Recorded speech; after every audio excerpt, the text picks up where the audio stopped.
Yeah.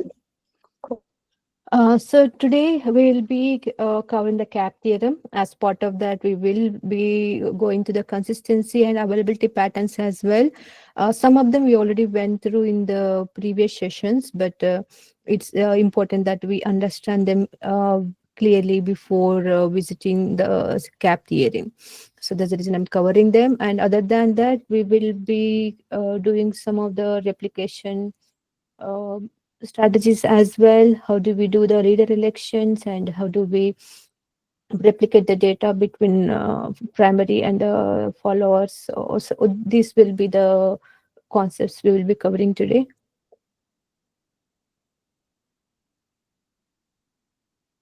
So from the last session, as Lilia explained about the availability and consistency, are you able to understand them clearly? And I'll be giving few examples today, but in case if you are unable to follow any of them, do ask questions today, because with this day, today session we will be done with the consistency and availability, replication, etc. From the next session onwards we'll be going through databases, caches. So better you ask questions today after the end of the session. Okay. So there is we have a CAP theorem. That's C stands for consistency, A for availability, P for partition tolerance. Here, the partition tolerance means when the system is divided, or some of the part of the system is not is at fault. I mean, not working or not responding.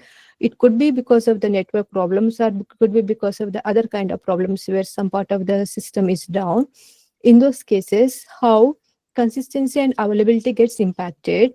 And once you understand this, we need to sorry, I need to smile on my phone. So we need to understand why we need to choose one over the other for a different use cases, because this will be part of the non-functional requirements of the system design interview. And at that time, you, for your particular use case, maybe one is over high priority than the other. So you need to be able to do the trade-offs and come up with a proper, choose the proper one.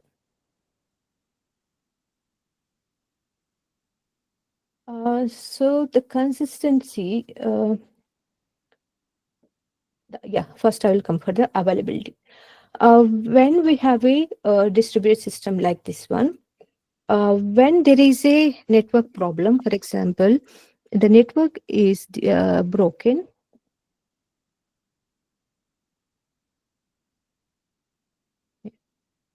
Oh no, my pencil is not tracking well.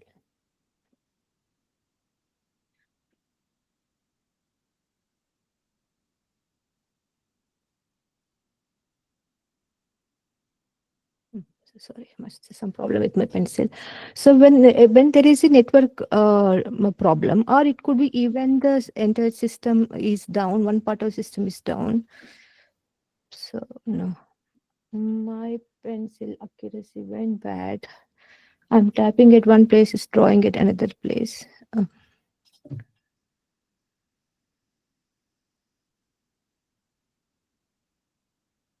mm. So even in those cases, the availability of the system can get impacted, but that can be fine if the consistency we are going to have is eventual consistency. Otherwise, when in such cases, if the consistency we need is a strong consistency, then we may not be able to serve some set of requests. So the availability goes bad. So that's exactly what the CAP theorem says, how we need to take a trade-off. Before jumping into that, I will first explain the availability patterns. So when we have a system, let's assume we have one part of the system. Oh, my pencil, sorry. And let me just reconnect my iPad again. This is really going bad.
Sorry, looks like we need to survive this way today. Uh, okay. So when we have one part of the system having some data, and then we are having another part of a system, a bit of another data, and when one goes down,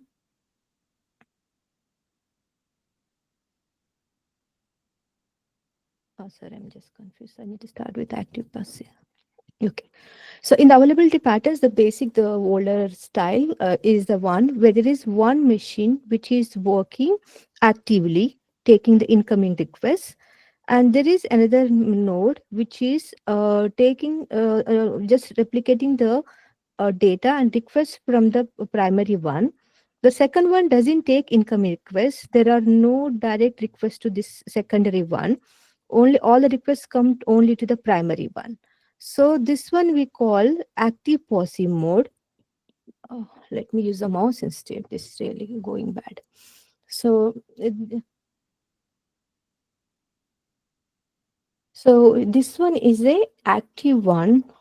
Sorry, I'm really bad today. My sidecar is crashing again and again. My iPad is going bad, so I need to use without iPad. Okay. So in this case, this one is a active one. The second one is called the passive. The passive one is just a standby. It just it keeps running in the background and takes all the incoming. The active one takes all the incoming requests, and the passive one just keeps monitoring and replicating the data. So in this case, when the active one fails, when it dies, then the passive one takes over. Then it becomes the active. So the this is we call failover. The failover means the Prati one died. Then we detect that using different mechanisms that we cover later in the session, and then all the incoming requests will from the clients will go to the passive one, and the passive one starts serving the requests. So this is called active passive. That means one is just a standby until the active one is running.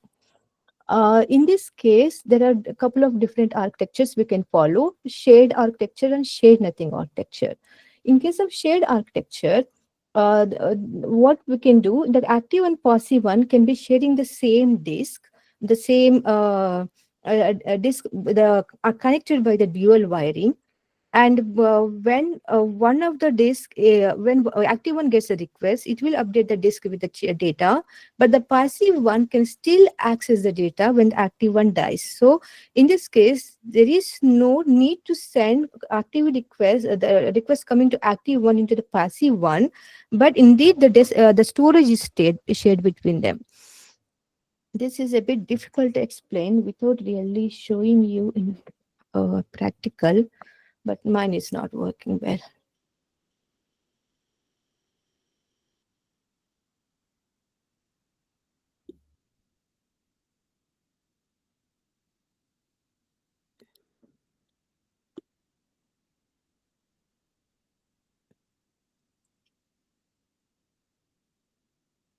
Today, very bad day. I'm unable to draw, and I have not made diagrams because I was thinking I can. Do you want just to try a personal computer or laptop and try with mouse? It should be fine. I need to write as well as a draw, so it's becoming a bit difficult. I'm not so used to draw with the mouse.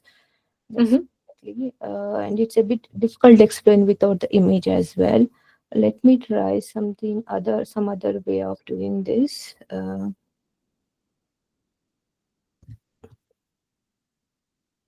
Let's Shall try once with the iPad. If it doesn't work, then we will start with the. Um, oh no, it's dying. Shalja, I was just saying if you have to just draw boxes and arrows, you can use the Excalibur tools on top. It's very, very easy to just drag and drop. Yeah, that's the last option we'll be having. So still, somehow will try to manage with this one if it happens. Otherwise, that's the last option we can do. Okay. So in this scale, let's assume this is the disk. My mouse is offset by my pencil is offset by some length. So that's the reason I'm drawing at one place, it's showing up another place. Let's assume this is the disk, and whatever the data you're filling, both of them are both active and passive are connected by the, oh my god, this is really messy. So let me try with the, yeah. So both active and passive are connected by the dual wiring. In the dual wiring, so the data, for example, you have written some data here. User U1 is having the email ID E1. Then whatever the change that active has brought into the disk, that the passive one is also able to access. So this is called a shared architecture, sharing the disk or computer, whatever. This other option is a shared nothing architecture. In case of shared nothing architecture, we have a active one. I'm very bad in the drawing diagrams with the mouse. Sorry for me that. So this one is active one. This one is also the active. This can be a passive or can be active in either case. And this one, they don't have a common shared storage of the disk. This one having its own storage, and this one having its own storage.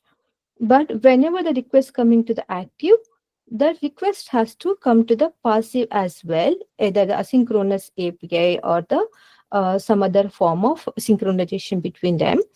And whatever changes happening on the active will be done, the implemented on the this one passive as well. So in this case, we are not really sharing the disk or compute anything. So this one is called shared nothing architecture. And this need not be for active passive. It can be it is just architecture style. It can be there for active as well. So in case of active, there are more approaches, which is some where we can have one leader and there can be more than one one follower, and whatever changes happening on the leader, the followers can keep grabbing those changes and applying to them. So that's one of the options for the active is the replicas, the one we saw. So here in this case, if you see this in this one, the like request coming to this one, the active one will get applied onto the other followers as well. So these are active ones because they can take read requests. The while the leader is taking the write request as well as the read request, the followers can take read request if it is a single leader. So we'll come to the single leader in a while. So we call them active because the followers are still taking incoming requests, though those are read requests, need not be write requests. So this is active pattern. In case of replica, because now we are having leader and followers, we will come into the consistency patterns. So due to availability, we have to introduce replicas, that is more than one copy. The moment we are having more than one copy of the data, we will land into consistency issues like strong consistency, eventual consistency, and weak consistency. So last week we have already discussed some of this part, but I will quickly go through them and then we will jump into the replication strategies and the CAP theorem after this one.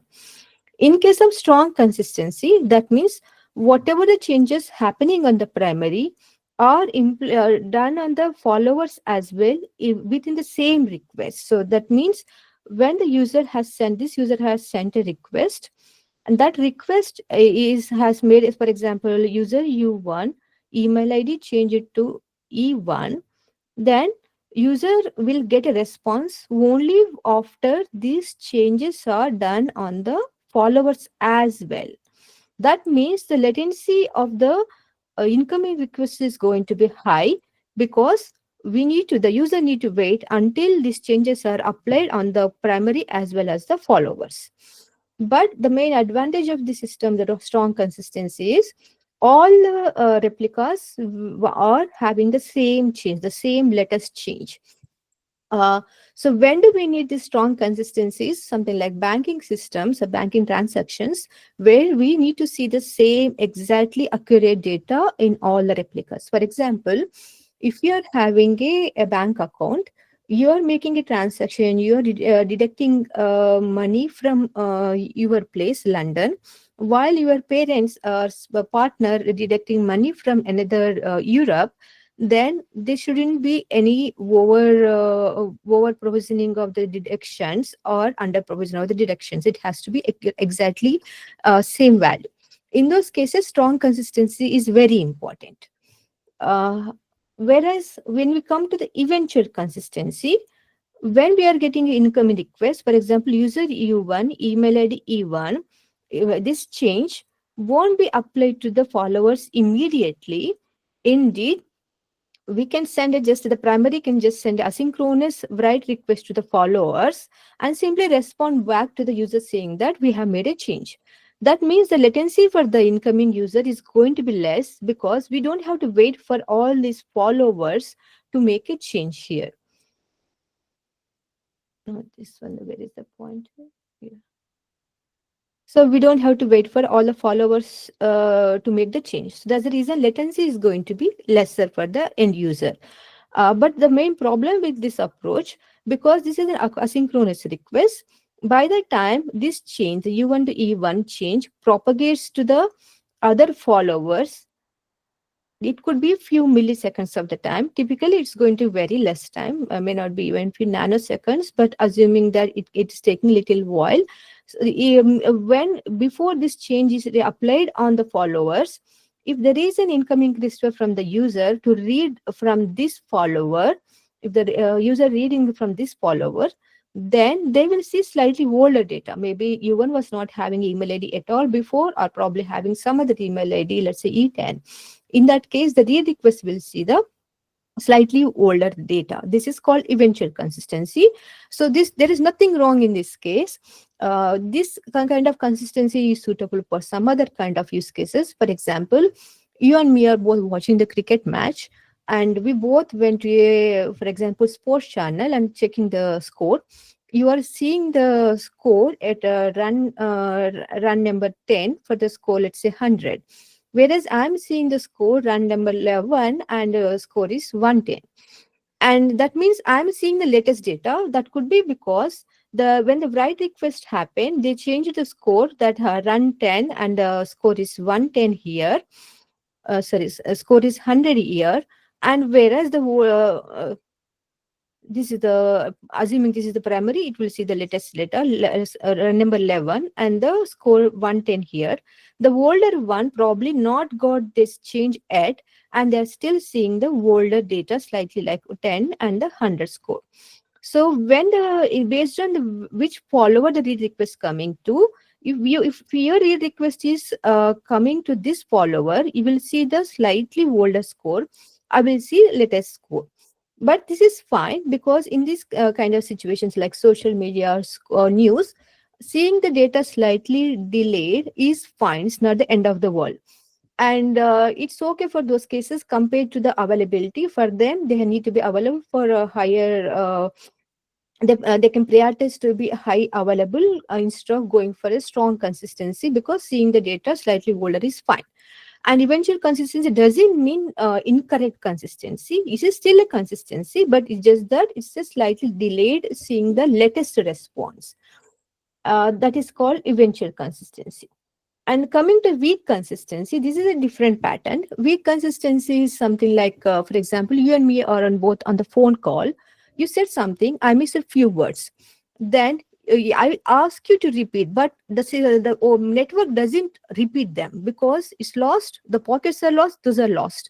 If if the system tries to repeat those missing words, they probably arrive after your last words. For example, you say that I'm going to the vacation. Let's assume going to is missing from the when you speak, and vacation, I got them. If the system tries to repeat going to again, it probably come to me like I'm vacation going to.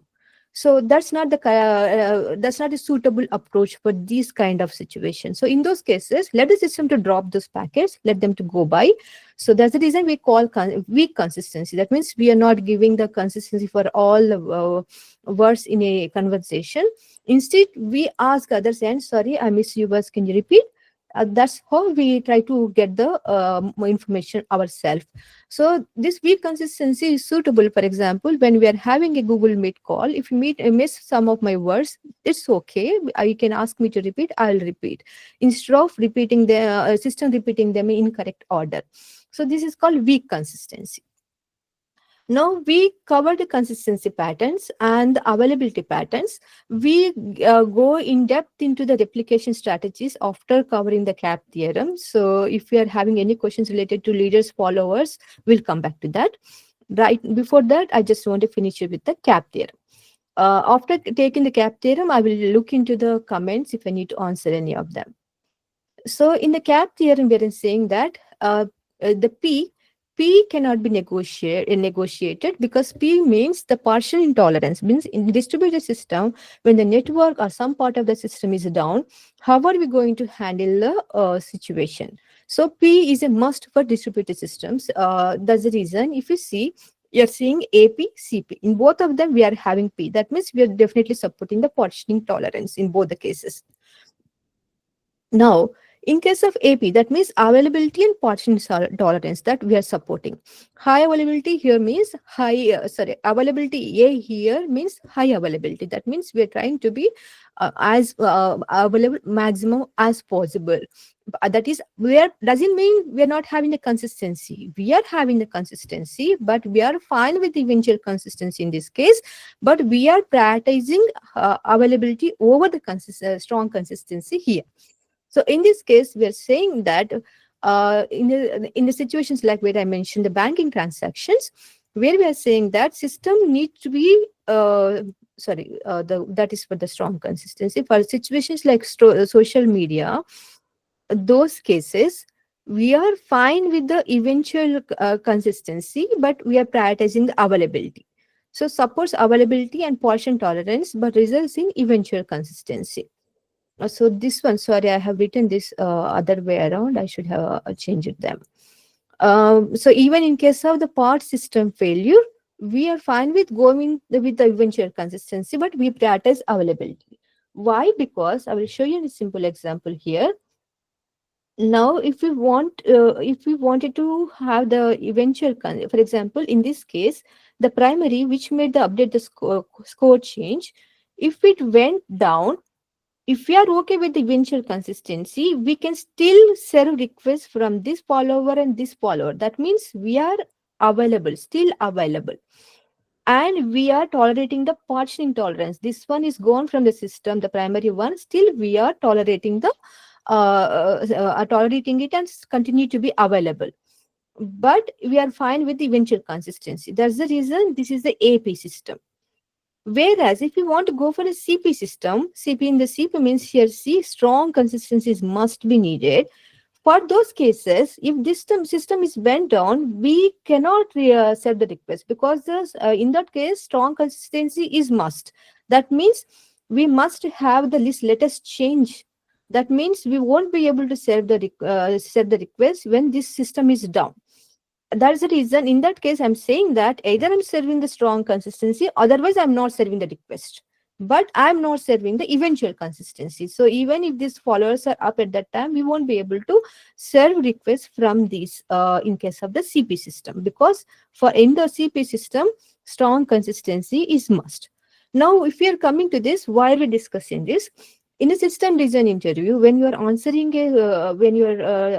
a question from the interviewer during a non-functional requirements, you need to think through what kind of system am I developing. For example, if it is a messaging chat or social media, etc., for those cases, even if the message the request gets processed and the outcome is available to some set of users a bit later, it's not that nothing, the outcome will be available but a bit delayed. If it is, that's okay, then we can say that we are going for a CP model, AP model, because for us eventual consistency is sufficient enough. Whereas if we are developing a mission critical system like banking transactions, in that case, we cannot compromise on the consistency. That means we cannot go with the eventual consistency. In that case, we say that we are compromising on the availability, but we are going with the CP system. So that's the reason it's important you understand the CAP theorem Then you can choose between the AP and CP during the non-functional requirements of the system design. Now, if you understand this one, then I will jump into the replication strategies. Before going to replication strategies, I will quickly check if you have any comments or any questions.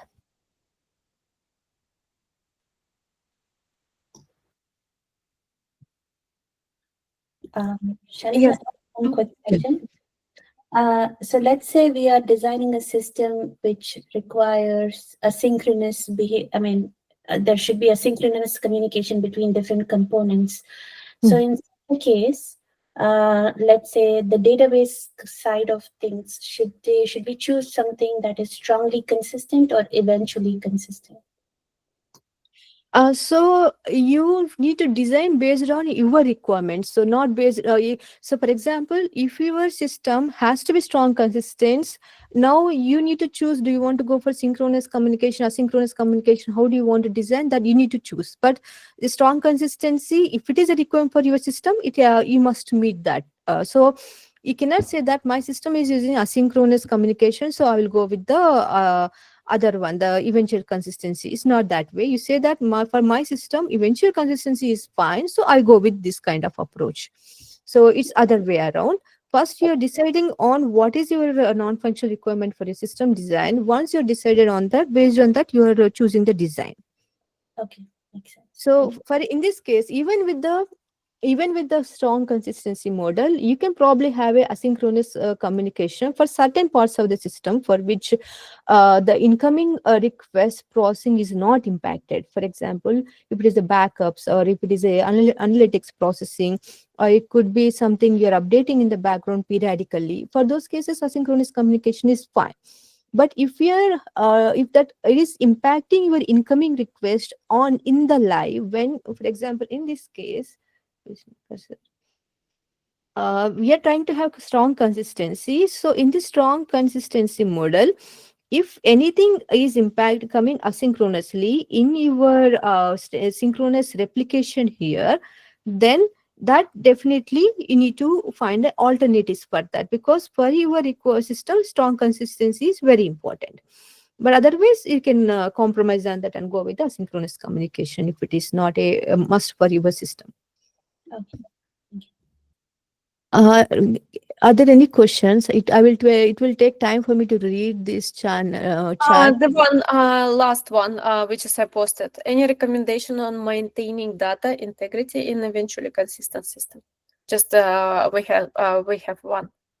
Okay, so we eventual consistency system doesn't mean we're not having data integrity. We do have a data integrity, but it's only delayed for a couple of a little bit of time.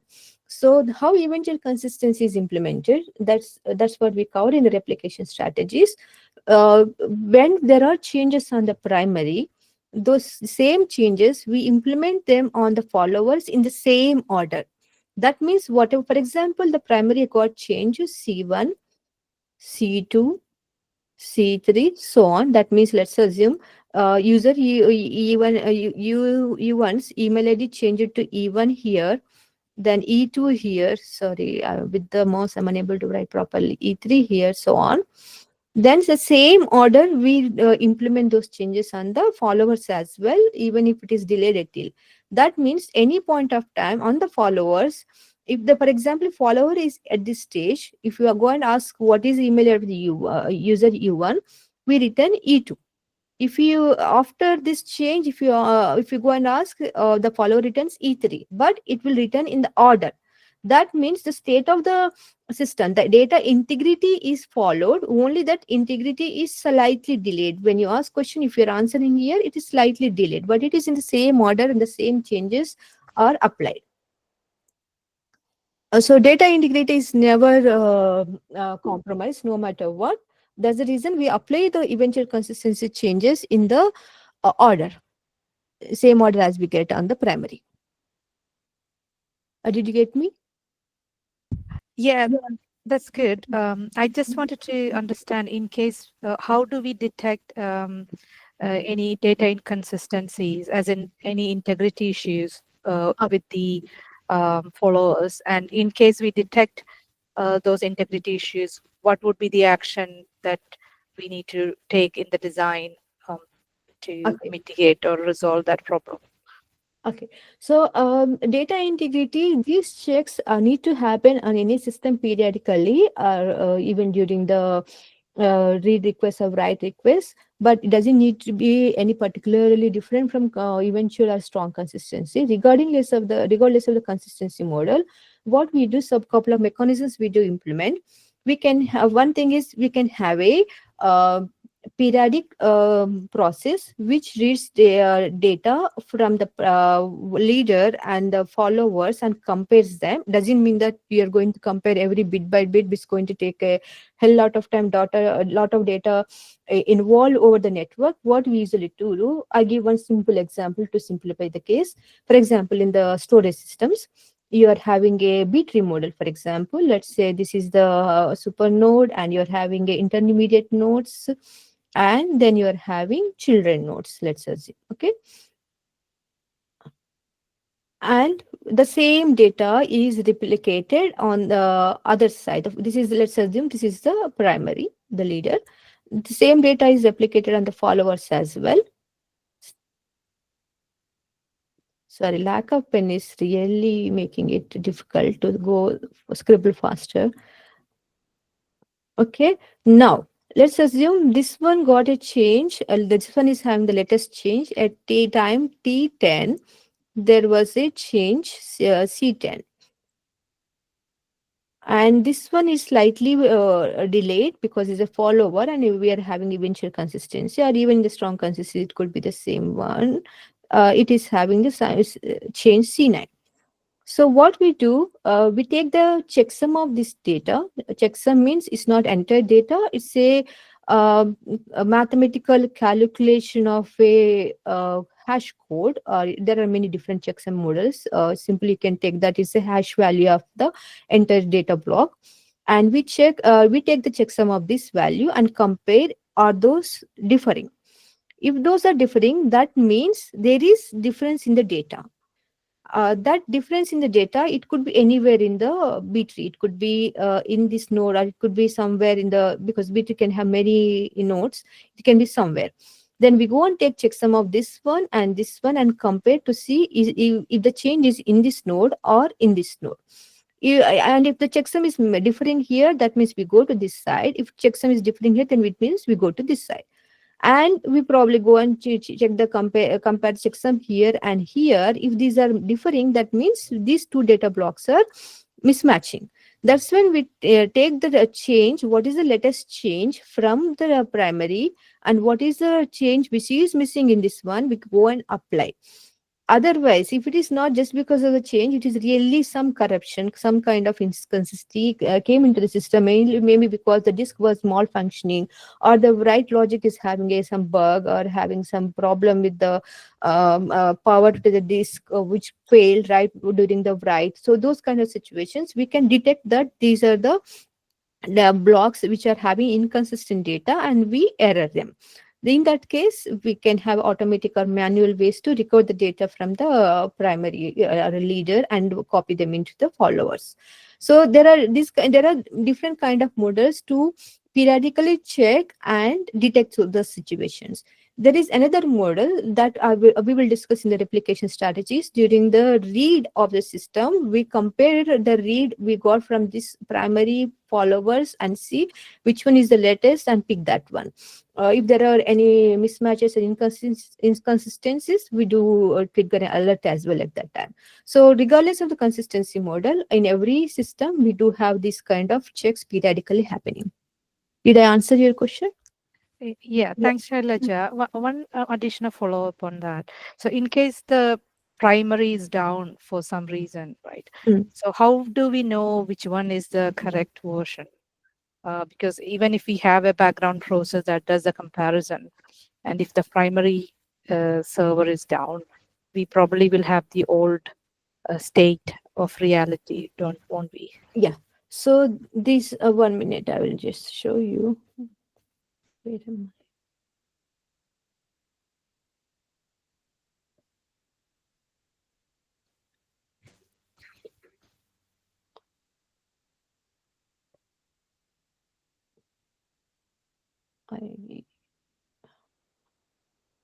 My cursor is lost in the iPad. I need to grab it back.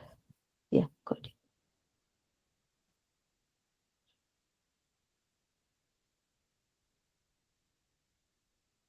Yeah. So in the replication strategies, we do discuss these things and how we are going to, handle these kind of cases as well. So in case of single leader, the one case you mentioned where we have only single leader, that means the changes probably happen only on one node, and that node has gone bad. In that cases, so what we usually do, the replication log, it can be different names based on the level where we are maintaining this log. It's very similar to the bright ahead log that we discussed last week. So whenever there is a change coming, that change we do write to a small, you can say something like audit record the way you're doing. So we simply say that user, we don't really have entire change written in the data block, but we can say that user EU1 has updated the email to EU1, E1. User EU1 updated the email to E2, so on. So this kind of small change records, we do write them into replication log. And when the system goes down, usually we write this replication log to more than one system. It's not not exactly the data, but actual just the log. So the same log will be available for the secondary. So we go and apply the same changes in the same order. That means, for example, you are having a, let's just take to one data block level, that becomes more easy for you to understand. Let's assume this is a simple table for the user table, and user E1 having a email ID E1. Before making this change into the table of a database, we write this into the replication log or write ahead log, whatever you call it, in different level. In database, in the storage level, it is a write ahead log. If it is at the service level, it is a replication log, so on. So we simply say that there is a change happened. Now let's assume another user, U10, changed their email ID to E10. Then that one also is going to the replication log saying that E10, E10, for example. It's very difficult to write. Let's assume that we are having 10 users changing their email IDs, U1 to E10 all the way, E2, E3, so on. And all those 10 changes are in this write ahead log or replication log. And those corresponding changes, whereas the actual changes in the data blocks in the storage, they will go to different data blocks because of the based on the partitioning, based on how the storage has structured. So U2 probably going to this one, E3 going to this one, so on. So in these cases, if you see almost at least 10 data blocks as updated, that means assuming that each user is falling to different data block.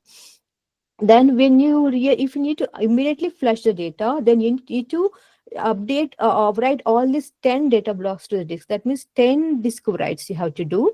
That too during the incoming request. That means the latency of the write request will go up.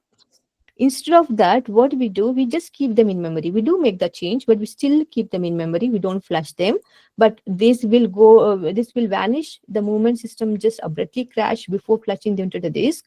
So that's the reason we just maintaining the small log records here, which says all these 10 changes are done. Now, assuming that in this case, because it's write ahead log and having the changes for all incoming changes to the system, not just to use change to particular table or particular user. For example, there are other changes happening to other tables. Let's assume salary tables, or could be organization tables. So this write ahead log gets filled up quite faster. So the moment it gets filled up, well, that is one case where it gets filled up. The other case is if the transaction commit happens, that means transaction says that this needs to be persisted no matter what.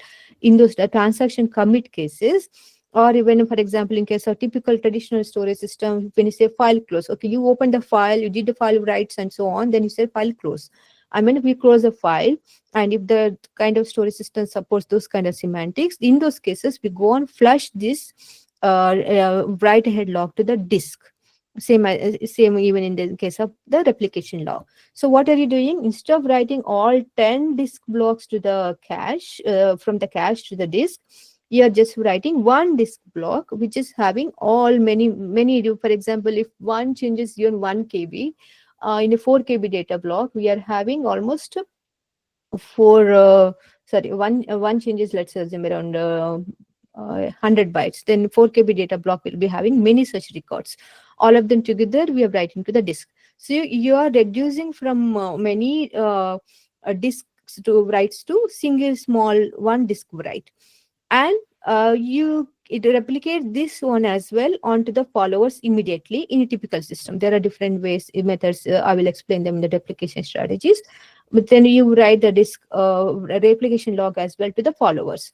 So follower probably not having any of these changes, because these changes are in the cache of the primary, but these changes are not implemented on the follower yet, assume so. Follower is trying to still catch up, and then the primary is died. That means all these blocks which are in the cache are vanished now. In that case, what follower do? There will be leader election. We go and elect one of the follower as a leader, and during the leader election, once we elected the leader, that leader will go and look into the replication log and apply these changes to the system. For example, this primary this follower is having the slightly older data. Then we apply these changes. But how do we figure out which changes to apply, which changes not to apply? So whenever there is a disk write, there is a sequence number attached to that. For example, this change is number 1, 2, 3, 4, so on. In the write ahead log as well, we do have a numbering the log records 2, 3, 4, so on. And let's assume this the follower disk is having the change 2. That means from looking at this number and looking at these numbers, we realize that these numbers, the log records from the 3 onwards, need to be applied. So we go into the replication log, read all the records, all the changes happened after that sequence number, and we go and apply them and bring the follower into the latest state. And that's when the leader is ready to take the incoming write request. When the leader is leader has applied all the replication log and it is at the latest state, then leader says, okay, now I'm ready. Now send me the write request. So now the new leader, whichever is a follower, which is a new elected leader, is in the same consistent state as the leader which died. So that's the reason this replication log is very important. The replication log has multiple advantages. One is a typical disk block with always append only. That means usually when you have a disk, the arm, when you do the random write, the arm has to move. For example, if you're writing a random write, the arm has to move and do the write there. That kind of disk write's going to be slower, but instead it's always appending. So it's just moving LET as the records of writing.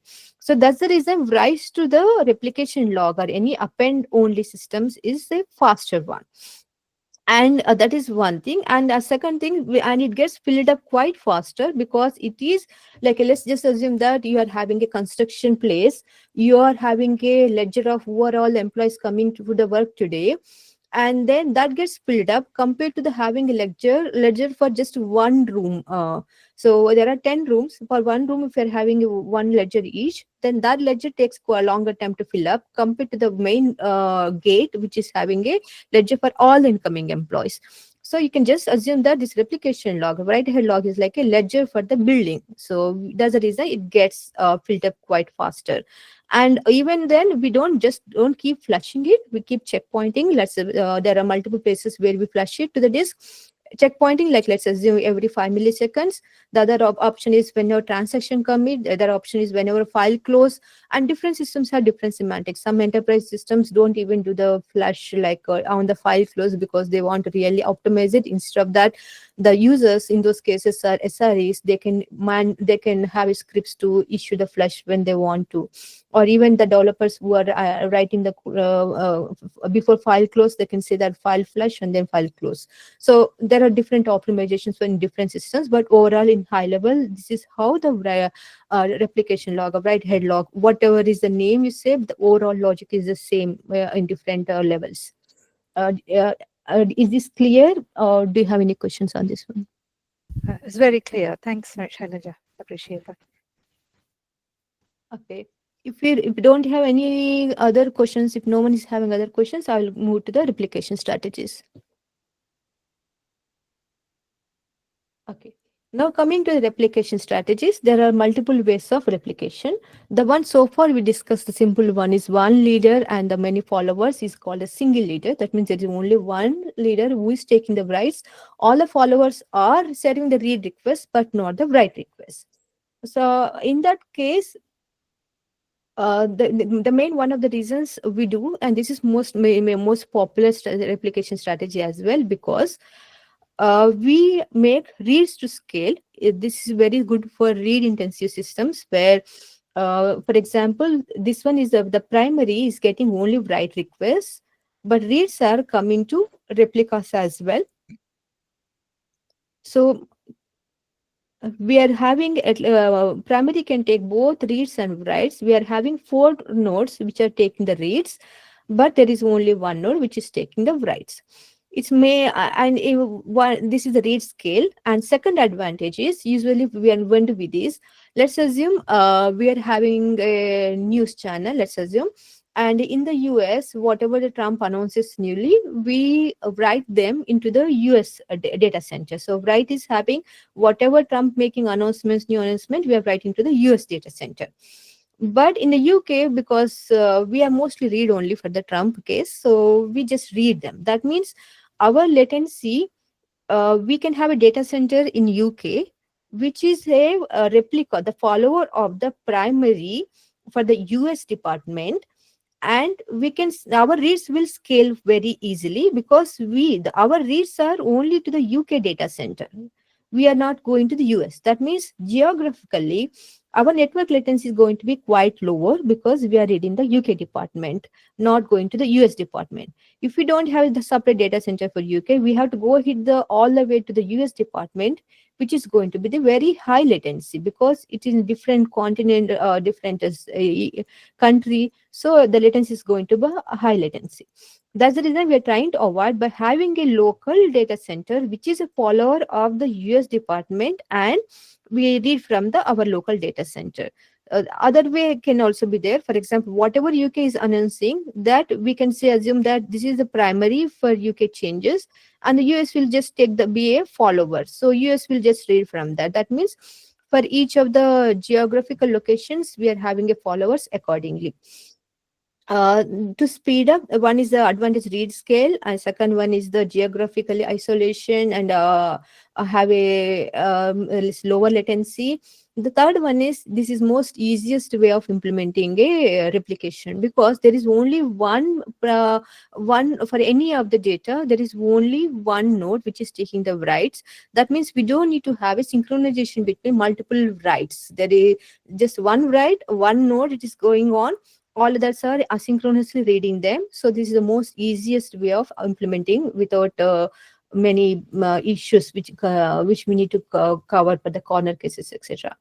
So this is a single leader, and we also call it as a master worker, master slave. I think we shouldn't use the word slave, but recently we started calling it master worker, but it's known popularly with that name as well. That is one thing. The second one is the multi-leader. Multi-leader case, we can have multiple leaders for the same set of the data, or it can be just a part of the data. Then multiple writes can happen. For example, let's assume this is the leader writing the data. This is the leader L1 writing the data, leader L2 writing the data.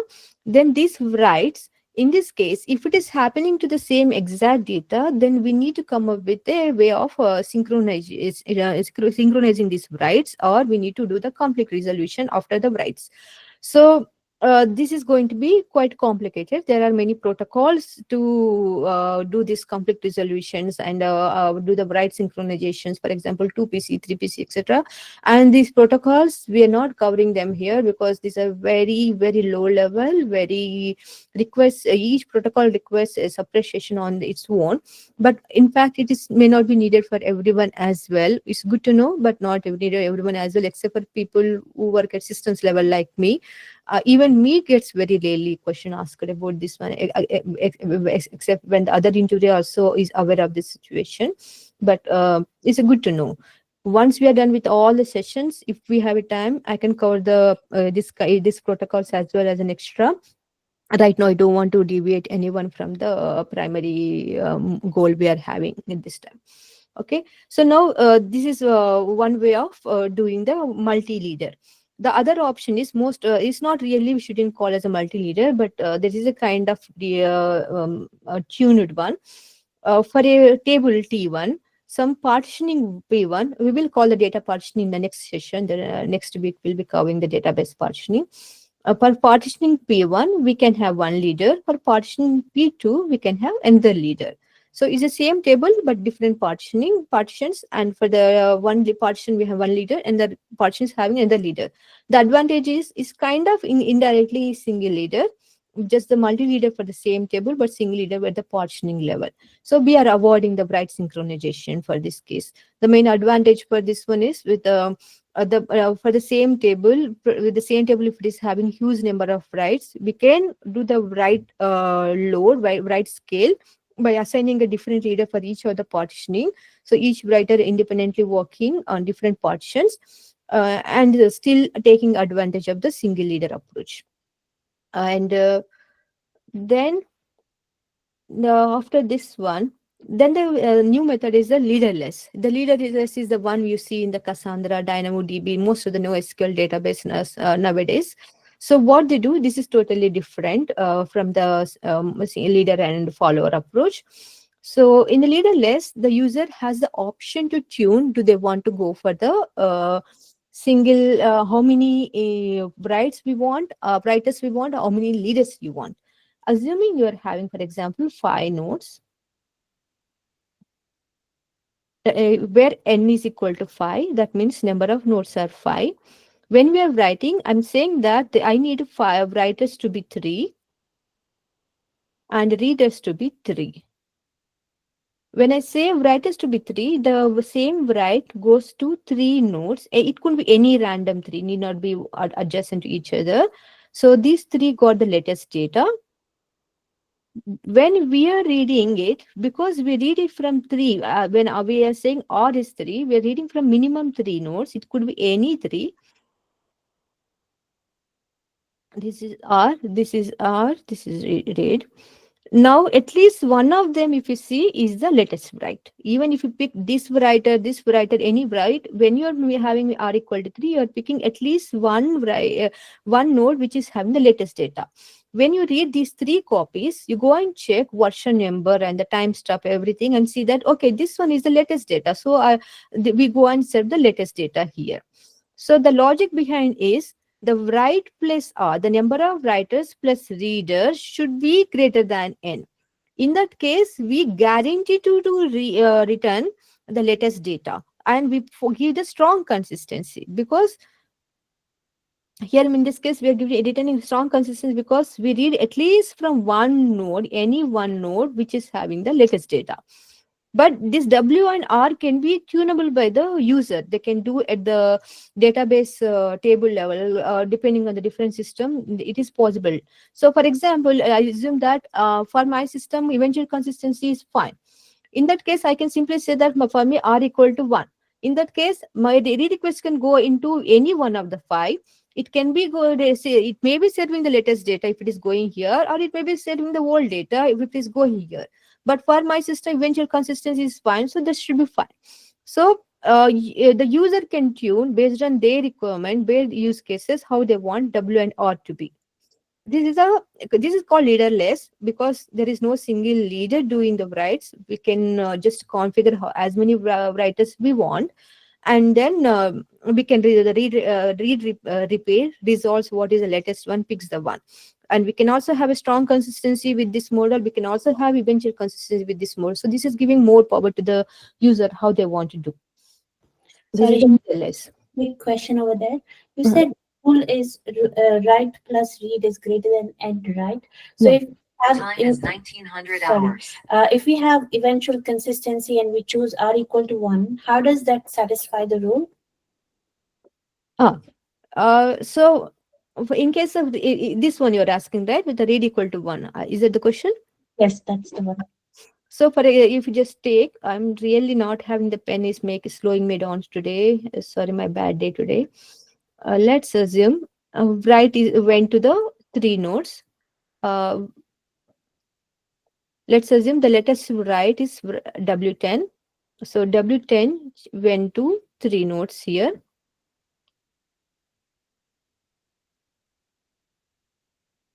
The other 2 nodes which didn't get the write probably having the older values. So let's say W9 it is having only W9. Okay. Now, when I'm trying to read r equal to 1, that means my system will read from only one node. It can be reading, probably it is reading from W9 or probably it is reading from W10. If and it's randomly chosen based on the different algorithms. Like if the user is more closer to this one, probably the system chooses to read from this one. If the user is more closer to this one, probably user chooses to read this one. If both are in the same location, in that case probably just go by the load of the system. If this system is having lesser load, probably it is picking from this node. So if this node is picked, then the value we get is W9. Whereas if this node is picked, the value we get is W10. That means we may get latest data or we may get slightly older data. So this one gives eventual consistency. Only for use cases where for us eventual consistency is fine. In that case, we can choose r equal to 1. The main advantage of this one is the latency of the read going to be quite lower because we're going to read from only one node. There is no need to do the read repair as well. Whereas if we choose r equal to 3, we need to read from 3 nodes. We need to choose the what is the latest one and return the data. That can be having slightly higher latency compared to this one.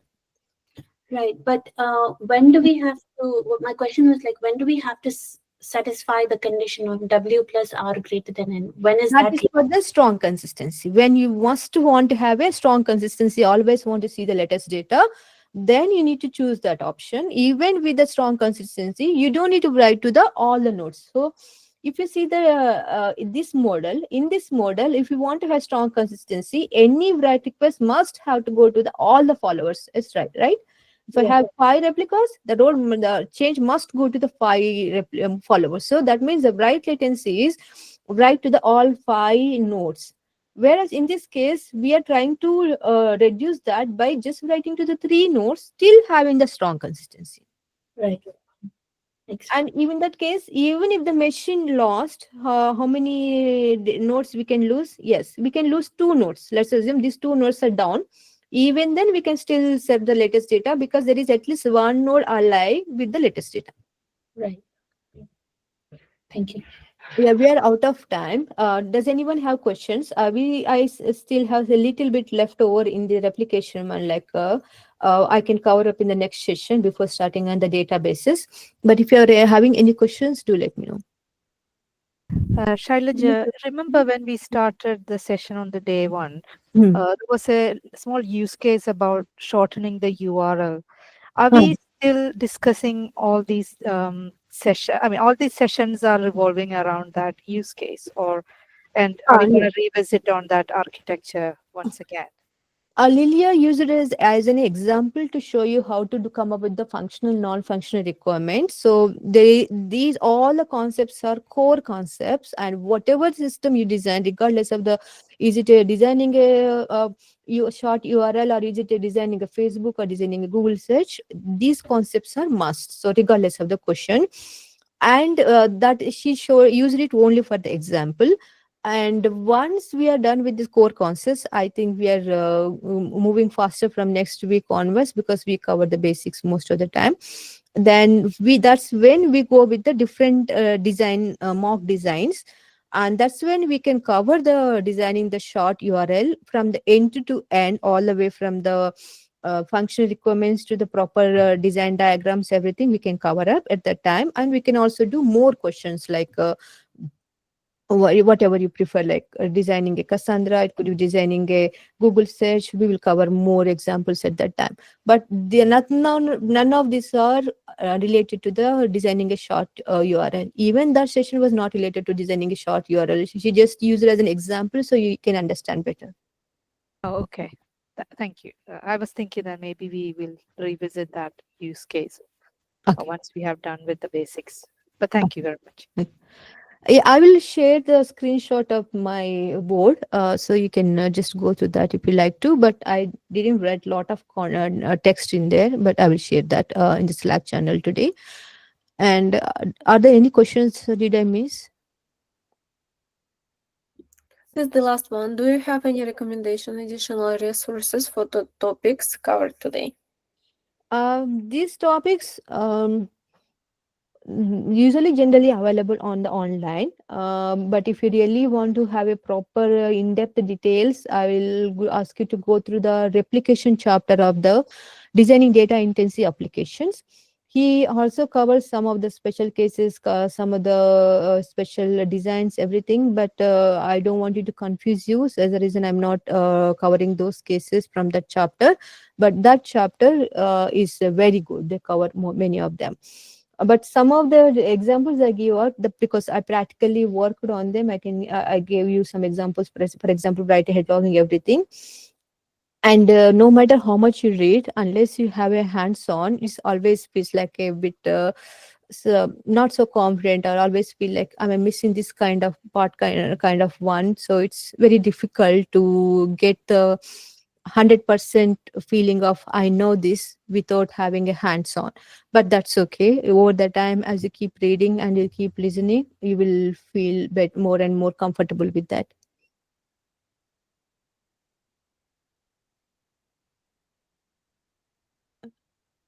To be honest, I don't have to read a lot because this is my day-to-day work. But in case if had anyone having good references, you can share them. I would recommend the replication chapter 5, I guess, from the data intensive applications book. Shaila, just a one targeted question to you. What are you currently working on? Oh, actually, my current work is very less to do, but my entire experience is in mostly developing file systems, storage systems, cloud storage, and for different. I do work from the primary file system, backup file system, flash file system, Hadoop file system. I did develop file system for the database as well, Teradata database internals as well. And now I did work for the clouds app, Microsoft Azure cloud storage development for the backup and disaster recovery. Now I'm working for Cassandra and Apple Cloud storage. So I am kind of 80% of my experience in the storage domain. So this is just a bread and butter for me. But I have little experience in the fintech as well. So I have a experience with the different systems. That's very nice to hear. Thank you. Yeah, so that's the reason I try to ensure I'm not confusing with too much low level depth as well. But at the same time, because I have my ex-colleagues who sometimes call me for the design interviews to help. No matter how much we explain, they still don't feel confident because unless you really work on the systems, these systems have many corner cases, many low-level cases, so we don't feel comfortable 100% all the time. But as you keep reading and keep listening, your brain gets tuned to that.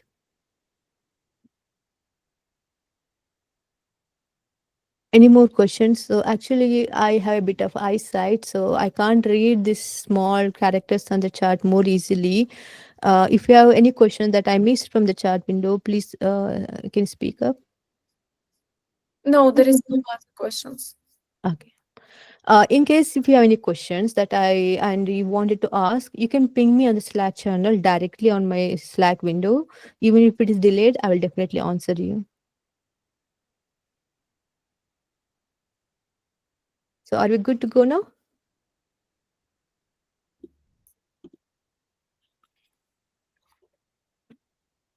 Okay, then. Yeah. let's close this one then. If you have any questions, you can reach out to me on the Slack channel, or you can ask me before starting the next session next week. Next week, we mostly start with the databases, data partitioning, sharding, etc. So yeah, feel free to join if you want. I have a question for Lilia. Lilia, how soon will you be uploading this recording? Because I joined this session late. Yeah, you didn't miss. I noticed you because I was looking for you. Where are you? So basically, you didn't miss much. But usually, video is it's like after we close the session, it's appear in 3-4 hours. So basically, expected that we upload it tomorrow. Okay. Yeah, we started late because my iPads kept on crashing, so you didn't miss much. Thank you very much, Shailaja and Lilia. Appreciate it. Okay, bye bye. Bye. Bye. Thank you, folks. Thank you. Thank you.